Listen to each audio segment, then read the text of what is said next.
Joining us now is former Hostess chairman and CEO, Fox News contributor Greg Rayburn. Greg, one of the companies House Speaker Paul Ryan visited this week was Intel. Intel CEO was one of the first executives to leave the president's Economic Council. Do you think this is another example between the split between the White House and Congress, or is this a coming together of all Republicans to push this?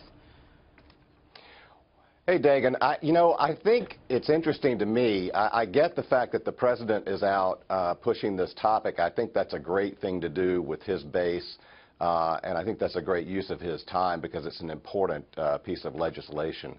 The Republican leadership, which so far for 7 months has been the gang that couldn't shoot straight, I don't really understand what they're doing. I mean, it sounds like they're preaching to the choir. I mean, if you come and talk to me and say, hey, gee, Greg, would you like corporate tax reform? I'd say, yes, please, may I have another? Greg, I want to point something out because this is new information that we've gotten in the last 24 hours. So number one, that we know, Ed Henry has even reported, he reported this last night, the president is going to start taking on a bigger role of publicly selling tax reform.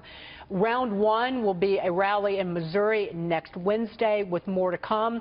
Gary Cohn, in that interview with the Financial Times, he talks about being pressured to resign because of after what happened in Charlottesville. But even more important in there are some critical details about tax reform that we're getting from the chief White House economic advisor.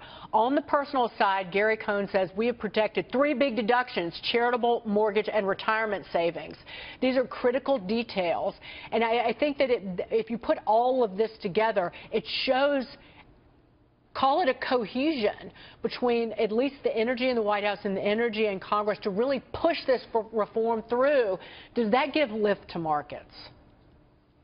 You know, I think it will at least maintain markets, and it could possibly give lift. The interesting thing to me here is that, and I think Speaker Ryan said the other day, he said, look, I'm touring corporations because we want to get on the same page with the White House and with the business community. At this stage, it's interesting to me that I'm not sure they even need to be on the same page with the White House. For example, if the White House really wants to push a border tax, and the border tax is something that House and Senate Republicans can't get through for a variety of reasons, if the Republicans could simply find some kind of tax reform, tax cut, tax relief, and pass it, there are a lot of Democrats that can't afford to vote against that, and there's no way the president would veto that. It wouldn't make any sense because it's good for the people, it's good for business, it's good for the economy. So I think the real focus with the leadership in the House and the Senate really ought to be among their own groups and not do what they did with health care. They need to come together with something that is some form of reform, relief, or cuts, and push that through and give it to the president to sign. Gary Kaltbaum, in this Gary Cohn interview, he says, and this is a big deal, I love the details about taxes, but they are looking at the removal of the deduction for state and local taxes as part of the plan. They reached this by eliminating state and local tax deductions and other itemized deductions in order to keep these 3 big personal deductions: mortgage, interest, charitable, and then the retirement savings. And Greg, this is my problem. It seems like they want to raise taxes to lower taxes. So at that point, where is the tax reform? You're just moving money around. I've always been a big believer, tax cuts for everybody. More money in the economy, better. We're at the point right now where government spending this year is going to be $4.1 trillion, going to be $5.1 trillion in 3 years. I don't know how we can keep on this trajectory without the economy heading south in a big way, and there's no doubt in my mind that the potential of the economy is never going to be reached if this continues. Where do you stand on that? Yeah, Gary, that's an excellent point because, you know, you can't take it out of one pocket, put it in one pocket and take it out of the other and leave everybody neutral or even worse off. And the devil's always in the details, especially when it comes to personal tax personal income tax reform or cuts.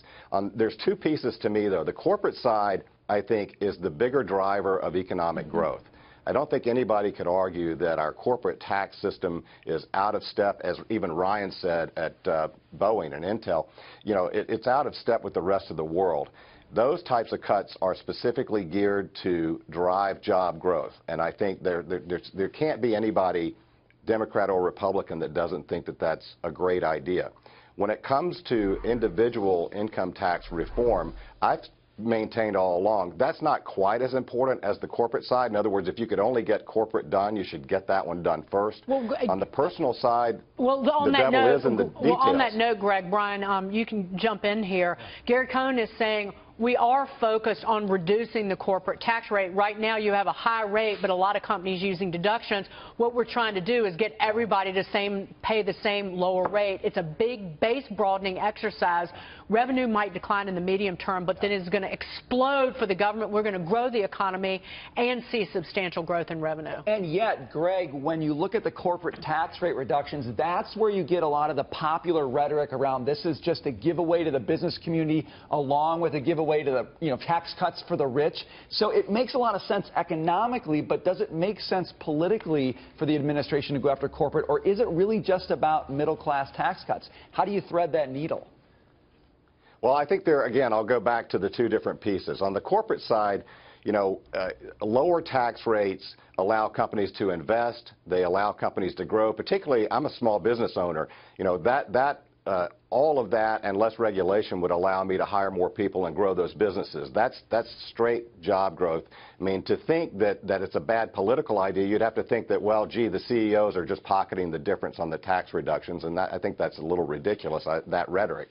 On the individual side, I do think we need simplification and reform and an overhaul of the tax system, and I think ultimately that's going to be good. Whether they can get that done along with the corporate side, I don't know. And is that where we bring Democrats to the table when we work on middle-income American tax cuts as well as lower American tax cuts, and not just focusing on the corporate tax, 35%, and the highest, wealthiest bracket is 39.6%. Should we focus on middle America and lower income? That's how we bring Democrats to the table and get bipartisan support here. To me, none of this should be a partisan issue. Particularly on the individual tax reform side, because, again, job growth should be number one based on how stagnant we've been for 8 years. That's certainly what the president got elected for. That's certainly what the Republicans got elected for. But if I'm a Democrat, again, I'm looking at that and thinking, gee, do I want to run again in a couple of years having voted against any form of tax relief, tax reform, tax cuts? I don't think so. Greg, but I'll point this out. Democrats are not going to get on board if the idea is to get rid of the deduction for state and local taxes, because it's those Democrats that represent New York and California where the taxes are highest. So I just point that out in terms of it's got to be Republicans and none of the other people. Greg, thank you. Greg Rayburn joining us this morning.